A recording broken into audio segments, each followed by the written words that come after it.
Rian menghembuskan napas panjang sambil memandang jarum bensin yang terus bergerak ke arah mobil tua yang digunakannya untuk bekerja setiap hari kini benar-benar mogok di tengah jalanan sibuk Jakarta.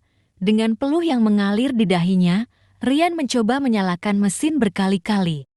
Namun suara mesin yang berat justru membuatnya semakin frustrasi. Di saat yang sama, hujan mulai turun dengan deras, memaksanya keluar dari mobil untuk mencari bantuan.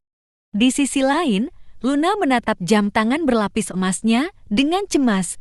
Rapat di kantor barusan memakan waktu lebih lama dari yang diharapkan, dan sekarang ia harus segera pulang untuk menghadiri acara keluarga yang sangat penting saat ia hendak memanggil sopir pribadinya. Pandangannya tertumbuk pada mobil tua yang menghalangi jalan keluar gedung parkir. Luna mengernyit kesal. Siapa orang bodoh yang meninggalkan mobil di sini? Gumamnya dengan nada marah.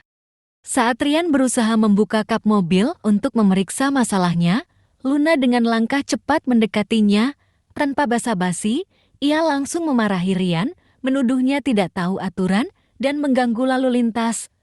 Rian, yang sudah kesal dengan keadaan mobilnya, tidak terima disalahkan begitu saja. "Hei, saya juga tidak mau ada di sini kalau mobil ini bisa jalan," balas Rian dengan suara agak tinggi. Situasi berubah tegang saat keduanya terlibat adu mulut di tengah guyuran hujan. Ketegangan semakin memuncak ketika Luna, yang tidak terbiasa mendengar orang menentangnya, semakin keras dalam berargumen.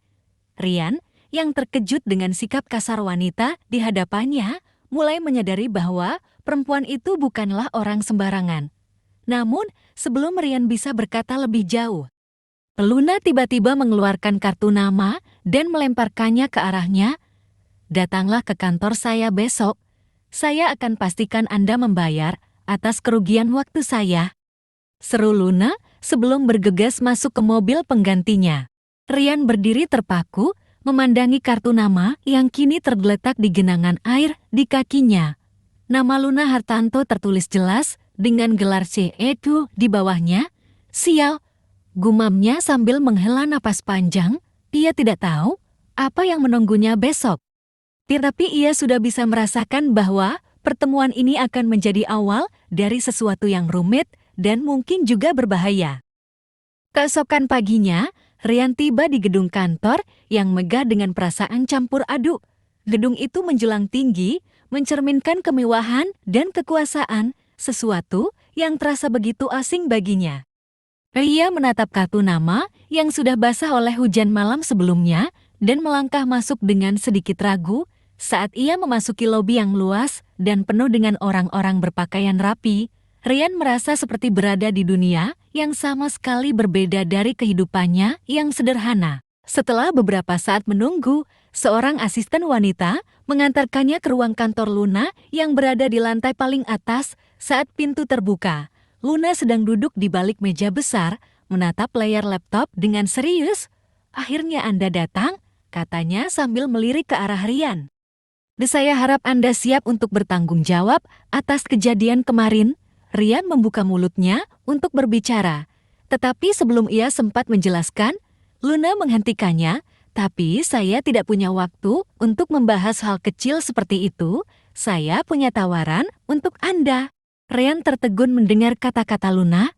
"Tawaran?" pikirnya. Dengan nada yang masih tegas, Luna menjelaskan bahwa keluarganya telah mengatur perjodohan dengan seorang pria dari keluarga konglomerat lain dan dia tidak ingin terjebak dalam pernikahan yang diatur.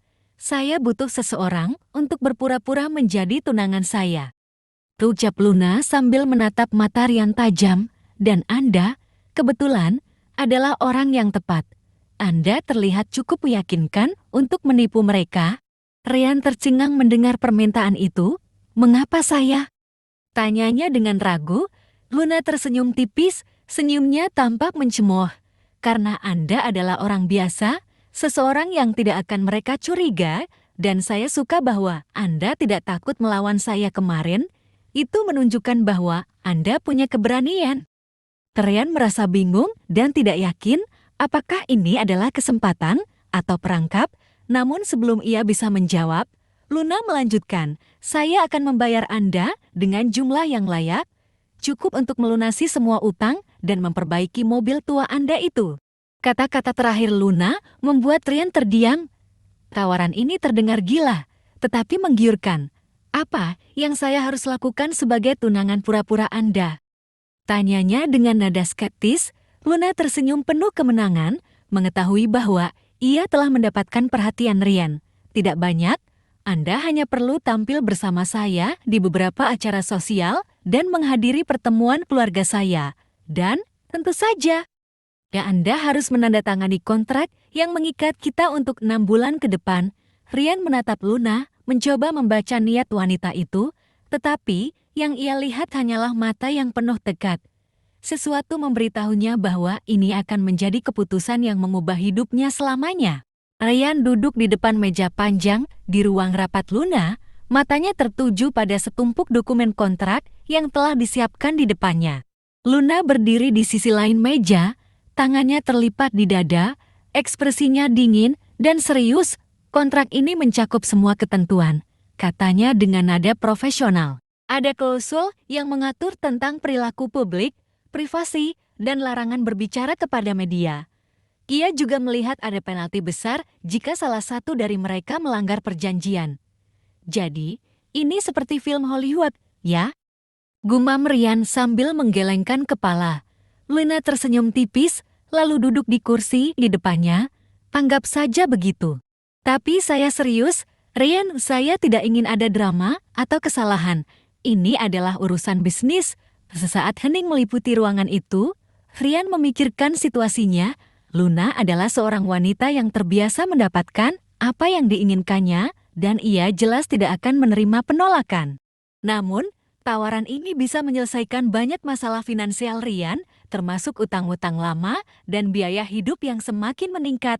Akhirnya, setelah beberapa menit yang terasa seperti berjam-jam, ia menghela napas panjang dan menandatangani kontrak itu.